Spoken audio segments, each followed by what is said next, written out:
जय तो भारतम जय तो संस्कृतम। आप देख रहे हैं आशा सोन स्टडी चैनल। कैसे हैं स्टूडेंट्स? उम्मीद करता हूँ स्वस्थ होंगे, मस्त होंगे। और आपका ये जो मासिक परीक्षा था, मासिक जांच परीक्षा जो कि जून 2024 का था, उम्मीद है कि आप अच्छे अंक ला रहे होंगे उसमें। हालांकि बीच में कुछ तकनीकी समस्याएं आईं जिस कारण से मैं यह वीडियो और पहले नहीं बना पाया, नहीं तो यह वीडियो मुझे लगभग आज से 4 दिन पहले बनाना चाहिए था। तो इसके लिए तो भाई सबसे पहले सॉरी। इसके अलावा स्टूडेंट्स, मैं सोच में था कि अब इस वीडियो को बनाने का कोई विशेष लाभ नहीं है, लेकिन हमारे बहुत सारे स्टूडेंट्स थे जो फ़ोन करके बोलते थे कि सर आप इस प्रश्न पत्र को हल कर दीजिए तो बढ़िया रहेगा। मैंने कहा चलो अच्छी बात है। वैसे यह जरूरी नहीं कि इस वाले प्रश्न के लिए यह आपको उपयोगी हो, लेकिन इतना जरूर कहूँगा कि यदि आप सारे मासिक जांच परीक्षा के प्रश्न पत्रों को सॉल्व किए चलते हैं तो वह आपके अर्धवार्षिक और वार्षिक परीक्षा में बड़ा ही महत्वपूर्ण होगा। बात आ रही समझ में? तो इस दृष्टि से मैंने भी सोचा स्टूडेंट्स कि क्यों नहीं इसको सॉल्व करा दूँ। बहुत ज़्यादा लगेगा, हमारे बच्चों का 10 से 12 मिनट का समय व्यतीत होगा, लेकिन उससे हमारे बच्चों का लाभ हो सकता है। कुछ बच्चों का कमेंट ये भी आया कि सर आपने बताया कि 10 से 15 मार्क्स आपको मिलेंगे ही मिलेंगे, लेकिन ऐसा नहीं हुआ। तो स्टूडेंट्स घबराने की कोई बात नहीं है। मैं ऐसा शिक्षक हूँ जो अपनी पॉजिटिविटी को लेकर आता हूँ, सकारात्मकता को लेकर आता हूँ, तो नकारात्मक सवालों से भी पीछे नहीं भागता। अलग बात है कि वो बच्चे बड़ा रिस्पेक्ट करते हैं जो कि फ़ोन के माध्यम से उन्होंने बताया, कमेंट के माध्यम से नहीं बताया।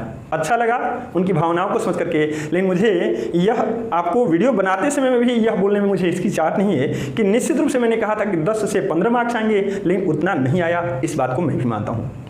लेकिन स्टूडेंट्स ध्यान रहे, 8 नंबर तो आपके आए ही आए हैं, जिसको मैंने आज नोट किया है और वो मैं बताऊंगा। यह आपका रहा प्रश्न पत्र जो मेरे हाथों में दिख रहा है। ठीक है, आप मिलाने का प्रयास करिएगा। मैंने कहा था ऑब्जेक्टिव क्वेश्चन आपको 10 से 15 से ही मिलेंगे, लेकिन उसके पीछे एक तर्क भी है स्टूडेंट, ध्यान रखिएगा। मैंने कहा था चैप्टर 3 एंड 4 की पढ़ाई नहीं हुई और चैप्टर 3 और 4 आपके सिलेबस में है, इसलिए उससे प्रश्न पूछे जाएंगे। शायद ये विभाग के लिए अच्छी खबर है। विभाग को शायद इसका ध्यान आया कि हमारे बच्चों की अधिक से अधिक छुट्टी रही है, इसलिए विभाग के द्वारा चैप्टर 1 और 2 के प्रश्नों को भी ज़्यादा से ज़्यादा रखा गया। मैं आपको बताऊँगा जैसे मंगलम पाठ से बहुत सारे प्रश्न आए हुए हैं, उसको आप देखिएगा ना, पता चलेगा आपको।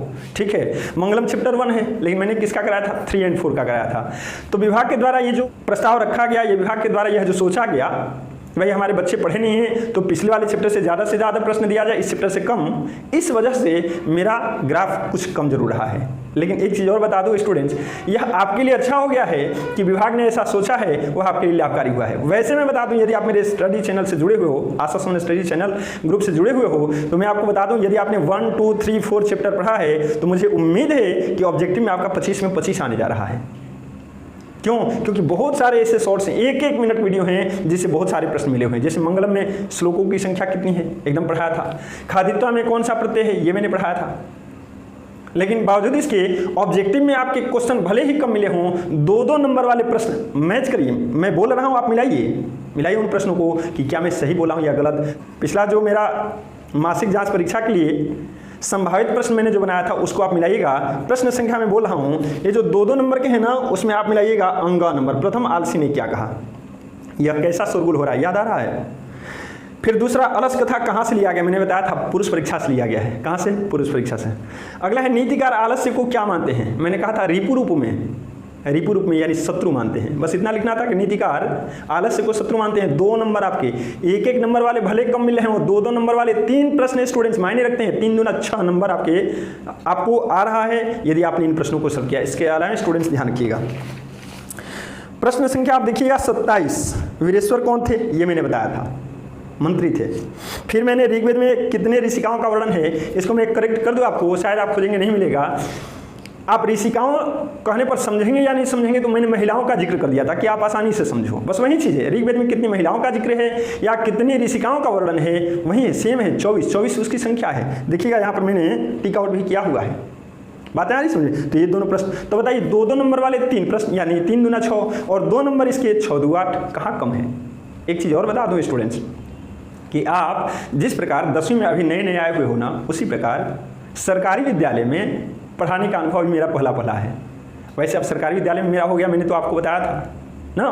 तो उस दृष्टिकोण से मैं भी प्रयासरत हूँ कि कितना बढ़िया से मैं वीडियो बनाऊँ, कितना बढ़िया से आपके प्रश्न पत्रों को सॉल्व करूँ ताकि हमारे बच्चों को अधिक से अधिक लाभ हो। तो यदि पहले प्रश्न पत्र में ये 8 प्रश्न सही हो जाते हैं तो यह कम बड़ी उपलब्धि नहीं है, मैं तो इसे उपलब्धि मानता हूँ। और मैं मानता हूँ कि आप भी छोटी छोटी परेशानियों से घबराएं नहीं, आगे आने वाला समय आपका बड़ा सुखमय होगा। बस आप धैर्य धारण किए रहें और सकारात्मक बने रहें, जैसे मैं हूँ, देख रहे हैं ना, बिल्कुल सकारात्मक बने रहें, आपका हमेशा कल्याण होगा। चलिए, बहुत ज़्यादा समय लग गया स्टूडेंट्स, अब हम आते हैं अपनी विषय वस्तु पर। देखिए, कक्षा 10वीं कक्षा का है, कौन सा सब्जेक्ट तो विषय संस्कृत है। मासिक परीक्षा जून 2024 का हल प्रश्न पत्र, यानी जो प्रश्न पत्र है उसका मैं हल कराऊंगा, लेकिन वस्तुनिष्ठ प्रश्नों को हल कराऊंगा, क्योंकि बड़े बड़े प्रश्नों को इससे सॉल्व कराऊंगा, पता चलेगा 2-4 घंटा आपका बेकार हो जाएगा। उसके लिए आप मेरे चैनल पर जुड़े हुए ही हैं, चैप्टर्स को पढ़ाया जाए, चैप्टर्स के क्वेश्चन आंसर को कराया जाए, उसमें आप देख लें, सारा आपका डाउट क्लियर हो जाएगा। ठीक है स्टूडेंट्स, तेजी में करते हैं इन प्रश्नों को। पढ़ा दिए, न्यूनाधिकम का संधि विच्छेद कौन सा है? न्यूनाधिकम का संधि विच्छेद कौन सा है? तो क्या न्यून जोड़ अधिकम, ये गड़बड़ है स्टूडेंट्स, इसमें देखिएगा हरस ऊ की मात्रा है, गलत है। न्यूना जोड़ अधिकम बिल्कुल गलत है, ये संधि विच्छेद करने का कोई तरीका ही नहीं। न्यून जोड़ अधिकम बिल्कुल सही जवाब, यदि आपने सी बनाया है तो आपका सही जवाब है। चलिए अगले प्रश्न को देखते हैं। राजपुत्र में कौन सा समास है? क्या द्वंद्व है, क्या तत्पुरुष है, क्या बहुव्रीहि है, क्या कर्मधारा है? स्टूडेंट्स ध्यान रखिएगा, राजपुत्र में तत्पुरुष समास है। कौन सा समास? तत्पुरुष समास। एक चीज और बता दूं कि यदि ऑप्शन में तत्पुरुष न देकर के षष्ठी तत्पुरुष, पंचमी तत्पुरुष, तृतीया तत्पुरुष, चतुर्थी तत्पुरुष होता तो आप क्या करते हैं? स्टूडेंट ध्यान रखिएगा, राजा का पुत्र राजपुत्र, राजा का पुत्र संबंध बता रहा है, यानी षष्ठी तत्पुरुष समास आप बनाते हो उसको। आ रही ये बात समझ में? आगे देखते हैं। प्रत्यागमन में कौन सा उपसर्ग है? उपसर्ग बताना है। प्रति, प्रति, परति, प्रत्या, कौन सा होगा? कौन सा होगा स्टूडेंट्स? बड़े कंफ्यूज करने वाला प्रश्न है, घबराए नहीं आप, मैं बता रहा हूँ। ये प्रति जो ह्रस्व की मात्रा से है ना, यानी ये आपका सही उत्तर है। बातें आ रही समझ में? क्वेश्चन नंबर 4, काव्य में कौन सी व्यक्ति है? आपने पढ़ा होगा, रामे राम्यो रामेशु। क्या? रामे राम्यो रामेशु। काव्य, काव्य मतलब काव्य में कौन सी व्यक्ति? सप्तमी। कौन सा होगा स्टूडेंट्स? सप्तमी व्यक्ति, ध्यान रखते चलिएगा। स्त्रियोपी में कौन सी संधि? हालांकि ये प्रश्न मेरे हिसाब से गड़बड़ है। क्यों गड़बड़ है? कह रहे कौन सी संधि है, मतलब संधि का नाम बताना है, लेकिन यहाँ पर प्रश्न देखो ना क्या कर रहा है। स्त्रियः धन अपि, स्त्रियः धन अपि, स्त्री धन अपि, स्त्री धन अपि, कहीं ह्रस्व से कहीं दीर्घ से, यही है। लेकिन क्या क्या है? संधि विच्छेद किया है, तो पूछना चाहिए कि कौन सा संधि विच्छेद सही है। तो ये कह रहा है कौन सी संधि, मतलब संधि का नाम बताना है। संधि का नाम दिया गया है नहीं ना, बिल्कुल गलत है। इसमें से कौन सा संधि विच्छेद सही है, ऐसा प्रश्न होना चाहिए था। तो ध्यान रखिएगा स्टूडेंट्स, ये जो है वह बिल्कुल आपका सही आंसर होगा, स्त्रियः धन अपि, स्त्रियः धन अपि। चलिए अगला प्रश्न। सत्यमेव जयते कहाँ से लिया गया है? सत्यमेव जयते पढ़े थे हम लोग। सत्यमेव जयते नान्यतं सत्येन पंथा विदितो देवयानः, पूरा बताने नहीं जा रहा मैं, ठीक है, आपका समय देख रहा हूं मैं। सत्यमेव जयते कहाँ से लिया गया है? तो स्टूडेंट्स ध्यान रखिएगा, मुंडकोपनिषद से। कहाँ से स्टूडेंट्स? मुंडकोपनिषद से, ध्यान देते चलिएगा। अगला, मंगलम पाठ में कितने मंत्र हैं? किस पाठ का है बताइए ना जरा।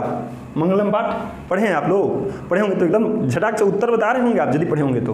ध्यान रखिएगा स्टूडेंट्स, 5 मंत्र है। कितने? 5, यानी बी ऑप्शन आपका सही है। अगला है अपावृणु किस लकार में है? ध्यान दीजिएगा, ध्यान दीजिएगा, ये किस पाठ का है? अपावृणु चैप्टर 1 का है। पढ़ा है आपने? बिल्कुल सही जवाब बता रहे होंगे यदि आपने पढ़ा होगा तो। क्या लिट लकार में है, लोट लकार में है, लंग लकार, लट लकार? पढ़े होंगे तो मैंने बताया होगा कि यह आदेशार्थक शब्द है और इसलिए ये लोट लकार सही जवाब आपका हो जाएगा। कोई दिक्कत है क्या? क्वेश्चन नंबर 9 है स्टूडेंट्स, नान्यतम में कौन सी संधि है? दीर्घ संधि है, यड़ है, गुड़ है, अयादि है? मैं बता दूं, ए आपने किया है, बिल्कुल सही जवाब है, इसमें दीर्घ संधि है। अ धन ई मिलकर क्या बनता है? इसके पहले वाली वीडियो में ध्यान रखिएगा, हमने पढ़ा था ई जोड़ अ बराबर क्या बनता है, शायद वो शॉर्ट्स था, तो ई जोड़ अ रहेगा तो य होगा। लेकिन यदि कह दिया जाए कि अ जोड़ ई क्या होगा, तो ध्यान रखिएगा ए होगा। क्या होगा स्टूडेंट्स? ए, ठीक है। हे पूषण किस विभक्ति में है? सप्तमी में है, षष्ठी में है, संबोधन में या पंचमी में? स्टूडेंट्स ध्यान रखिएगा, हे पूषण शब्द संबोधन में है ना, जिसको बहुत सारे लोग अष्टमी कहते हैं। अष्टमी नहीं होता, अष्टमी आप बोलते हो तो गलत बोलते हो, संबोधन अपने आप में संबोधन ही होता है। ठीक है स्टूडेंट्स, आगे एव का अर्थ है, ये मैंने अपने शॉर्ट्स में बनाया है, ये फाइनल में बता रहा हूँ, नहीं देखा है आप जरूर जा करके देखना। और मुझे लगता है कि यह आपको मई 2024 में भी पूछा गया था, यानी यह आपके लिए इंपॉर्टेंट प्रश्न है, इसलिए ध्यान रखिएगा, ऐसे प्रश्नों को मिस मत करिएगा। और ये बड़ा कन्फ्यूजन भी है, एव का अर्थ समझ लेते हैं लोग, अच्छा एवं होगा शायद, या और होगा, अथवा हो सकता है। देखिए सबका सब ऑप्शन है स्टूडेंट्स, एव का अर्थ है तो और, अथवा, ही, एवं, तुरंत एवं तुरंत आप कंफ्यूज हो जाओगे। नहीं, यदि आप मेरे शॉर्ट्स को देखे हो तो बता रहे होंगे कि ही इसका सही जवाब होगा। क्या होगा स्टूडेंट्स? ही। एवं नहीं करना। खादित्वा में कौन सा प्रत्यय है? मैंने बताया है कभी आप लोगों को कि जब भी किसी शब्द में संस्कृत का शब्द हो और अंत में त्वा दिख जाए, आंख बंद करिएगा स्टूडेंट्स और कहिएगा कि कत्वा प्रत्यय है। कौन सा प्रत्यय है? कत्वा। यदि अंत में त्वा दिख रहा है और वो संस्कृत का शब्द है, प्रत्यय पूछा गया है तो। आ रही बात समझ? आगे, अजा में कौन सा स्त्री प्रत्यय है स्टूडेंट्स? क्या टाप है, क्या डाप है, क्या चाप है, क्या नीप है? अब देखो तीनों का तीनों ऐसा प्रत्यय दिख रहा है, टाप डाप चाप, लगेगा कौन सा होगा स्टूडेंट्स? ध्यान रखिएगा, कंफ्यूज नहीं होना है, टाप होगा। अगला दिया है स्टूडेंट्स, गोल गृहम कौन सा समास है? क्या कर्मधारय है, क्या तत्पुरुष है, क्या नय है, क्या बहुव्रीहि है? ध्यान रखिएगा स्टूडेंट्स, जब भी विशेषण विशेष्य की चर्चा की जाएगी, जब भी उपमान उपमेय की चर्चा की जाएगी तो स्टूडेंट्स वह समास होगा कर्मधारय। कौन सा स्टूडेंट्स? कर्मधारय। यदि आपने एक को टिक आउट किया है, बिल्कुल सही जवाब है। क्वेश्चन नंबर 16 देखेंगे, प्रमादः का अर्थ निम्न में कौन सा है? प्रमाद, प्रमाद मत करो, प्रमाद ना आलस्य होता है स्टूडेंट्स। इसको हमने शायद अलस कथा में पढ़ा होगा, मिलाइएगा आप लोग। तो प्रमाद का अर्थ क्या हो जाएगा? आलस्य। बातें आ रही समझ में स्टूडेंट्स? प्रश्न संख्या 17 कह रहा है, वर्तमान काल में किस लकार का प्रयोग होता है? स्टूडेंट्स ध्यान रखिए, वर्तमान काल के लिए लट लकार का प्रयोग किया जाता है। किसका? लट लकार का। देखेंगे लट लकार, लोट है, लंग है, लिट है, गलत है। क्या हो जाएगा? लट लकार, यानी आपका डी ऑप्शन डी विकल्प सही होगा। आगे दिया है, परिमाण मात्रा में कौन सी व्यक्ति है? क्या प्रथमा व्यक्ति, क्या द्वितीया, तृतीया या चतुर्थी? ध्यान है स्टूडेंट्स, परिमाण मात्रे प्रथमा होता है। परिमाण मात्रे प्रथमा, यानी परिमाण मात्रे में कौन सी व्यक्ति है? तो प्रथमा, यानी ए ऑप्शन सही होगा। पठितव्यम का अर्थ कौन सा है? पढ़ना होगा, पढ़ना चाहिए, पढ़ो, पढ़ूं। तो जब भी पठितव्यम शब्द कहे, लिखितव्यम शब्द कहे, ऐसे शब्द आ रहे हो तो ध्यान रखिएगा उस स्टूडेंट्स, उस धातु के अर्थ में चाहिए जोड़ना है। क्या जोड़ना है? चाहिए, यानी आपका बी ऑप्शन सही है, पढ़ना चाहिए। बालकही का प्रातिपदिक कौन सा है? बालकही का, क्या बालकम है, बालक है, लड़का है या बालका है? ध्यान है, बी विकल्प आपका सही आंसर होगा, बी। आगे दिया है, अपदम में कौन सा समास है? क्या उपपद समास है, क्या नए समास है, क्या तत्पुरुष समास है, क्या अव्ययी भाव समास है? क्या आप बता पाएंगे? ध्यान है स्टूडेंट्स, अपदम, न पदम, अपदम, मतलब ये कौन सा समास? नए समास। कौन सा समास? नए समास। पठनीय में कौन सा प्रत्यय है? क्या तव्यत प्रत्यय है, क्या अनियर प्रत्यय है, क्या सत्री है, क्या सानच है? पठनीय दिया है ना, पठनीय हो, लेखनीय हो, क्रीडनीय हो, तो उसमें ध्यान रखिएगा स्टूडेंट्स, अनियर प्रत्यय का प्रयोग होता है। कौन सा? अनियर, यानी बी विकल्प आपका सही उत्तर होगा। आकृष्य में कौन सा प्रत्यय है? जैसे मैंने बताया कि जिस शब्द में अंत में त्वा दिख जाए, संस्कृत का शब्द हो तो समझिएगा कत्वा प्रत्यय है। उसी प्रकार स्टूडेंट्स ध्यान रखिएगा, यदि अंत में य है, क्या है? अंत में यह है और उसमें प्रत्यय पूछा जा रहा है तो लगभग 99% आपका उत्तर सही होगा ल्यप प्रत्यय। कौन सा? ल्यप। 1% ईश्वर के लिए छोड़ दीजिए, बाकी 99% आप ध्यान में रखेंगे कि यदि अंत में यह आ रहा है और पूछा जा रहा है कौन सा प्रत्यय, तो ध्यान रखिएगा कौन सा प्रत्यय आप बताइएगा? ल्यप प्रत्यय, यानी ए विकल्प आपका सही उत्तर होगा। ठीक है। पितृन पद किस विभक्ति और वचन में है? क्या तृतीय विभक्ति के एक वचन में है, क्या द्वितीय विभक्ति बहुवचन में है, क्या तृतीय विभक्ति द्विवचन में है, क्या प्रथमा विभक्ति बहुवचन में है? ध्यान है स्टूडेंट्स, पितृन शब्द द्वितीय विभक्ति के बहुवचन का शब्द है, यानी आपका बी विकल्प बिल्कुल सही है। क्या होगा? बी। आ रही बात सुनने? प्रश्न संख्या 25 का है स्टूडेंट्स, मंगलम पाठ में कितने श्लोक हैं? ध्यान दीजिएगा, ये प्रश्न दोबारा बना रहे हैं हम लोग। अभी पूछा गया था कि मंगलम पाठ में कितने मंत्र हैं? केवल मंत्र और श्लोक, शब्द बदल देता है, फिर हम पढ़ जाते हो आप। सर जी तो बताए थे श्लोक ही मंत्र कैसा? अरे भाई श्लोक ही मंत्र है, मंत्र ही श्लोक है, इसलिए घबराओ नहीं। क्या होगा? 5 होगा। किस किस से ध्यान आ रहा होगा आप लोगों को? ईशावास्योपनिषद था, कठोपनिषद था, मुंडकोपनिषद था, श्वेता शत्रुपनिषद, यानी 4 उपनिषदों से 5 मंत्र दिए गए थे, यानी 5 श्लोक दिए गए थे। ठीक है, तो देखो ये भी चैप्टर 1 ही है स्टूडेंट्स। दूसरा देखेंगे लोग, यानी क्वेश्चन नंबर 26, पटना की उत्तर दिशा में कौन सी नदी है? ध्यान रहे आपको, पाटलिपुत्र वैभव का प्रश्न है। पाटलिपुत्र वैभव कौन सा पाठ? दूसरा पाठ, ध्यान देते चलिएगा। 1 और 2 से प्रश्नों की संख्या बहुत जबरदस्त दी गई थी। हालांकि मेरा स्टूडेंट्स भले ही गेस आपका लड़ा या नहीं लड़ा, उससे मुझे ज़्यादा तकलीफ नहीं है। ज़्यादा तकलीफ तब होती जब विभाग के द्वारा टोटल प्रश्न 3 और 4 से दे दिए जाते। क्यों? क्योंकि मेरा वीडियो हर स्टूडेंट्स के पास पहुँचे, ये ज़रूरी नहीं है, लेकिन विभाग ने ये सोचा कि 1, 2 हमारे बच्चे पढ़े हुए हैं, 3, 4 में दिक्कत है, तो 1, 2 से पूछा गया, यानी ज़्यादा से ज़्यादा बच्चों का कल्याण हुआ, जो मैं भी चाहता हूँ। ठीक है, कोई ज़रूरी नहीं कि मैं पढ़ा रहा हूँ तो मैं ही चाहूँ कि केवल अपना फायदा हो, बच्चों का नुकसान हो, नहीं। शिक्षा विभाग ने सोचा, इसलिए शिक्षा विभाग को बहुत बहुत धन्यवाद है। ठीक है। यदि आपने चैप्टर 1, 2 नहीं पढ़ा तो ये तो आपकी कमजोरी थी। ठीक है स्टूडेंट्स, देखिएगा पटना की उत्तर दिशा में याद आ रहा होगा आप लोग को गंगा नदी, कौन सी नदी? गंगा नदी। और यदि कह दिया जाए कि गंगा के किस दिशा में पटना शहर स्थित है तो क्या बताइएगा? तो दक्षिण कर दीजिएगा, बस उलट दीजिएगा। आ रही बात समझे? वीरेश्वर कौन थे? ये भी पढ़ाया हुआ है, मेरे गेस्ट क्वेश्चन में है स्टूडेंट्स, ध्यान दीजिएगा। तो सी हो जाएगा, क्या हो जाएगा? सी हो जाएगा। वीरेश्वर के बारे में और मैथिली कवि विद्यापति के बारे में बहुत जबरदस्त मैंने समझा था, याद आ रहा होगा आप लोगों को। तो ये क्या हो जाएगा? वीरेश्वर कौन थे? मंत्री। ऋग्वेद में कितने ऋषिकाओं का वर्णन है? ये भी मैंने पढ़ाया था। कितना स्टूडेंट्स? 24। कितना? 24। यदि ऋग्वेद में पूछा जाएगा तो 24 और अथर्ववेद में पूछा जाए तो कितना? 5। कितना? 5। ध्यान देते चलिएगा।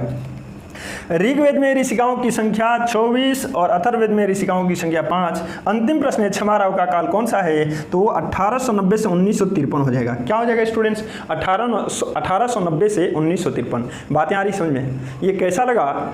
और यदि मेरी मेहनत से आप प्रसन्न हैं, कमेंट बॉक्स में जरूर कुछ ना कुछ लिख डालिए। यदि आप मेरे स्टूडेंट्स नहीं हैं, शिक्षक हैं, प्रेमवश आप मेरे वीडियो को देख रहे हैं, तो कम से कम आप अपना सलाह जरूर दें कि किन किन क्षेत्रों में मुझे सुधार करने की और आवश्यकता है। मैं अपने तरफ से तो पूर्ण रूप से प्रयास करता हूं कि कोई गलती ना हो, लेकिन यदि कुछ गलत हो रहा हो ना तो आप मेरे सहकर्मी हैं यदि, तो बताने का प्रयास करें। और यदि आप स्टूडेंट्स होकर के देख रहे हैं तो कमेंट बॉक्स में जो भी आपकी समस्याएं हो, जो भी परेशानी हो, उसको लिखना ना भूलें, वो हमारा मार्गदर्शन करेगी। आ रही बात समझ में स्टूडेंट्स? ठीक है, मिलते हैं अगली वीडियो में। दीजिए अनुमति। जय हिंद दोस्तों।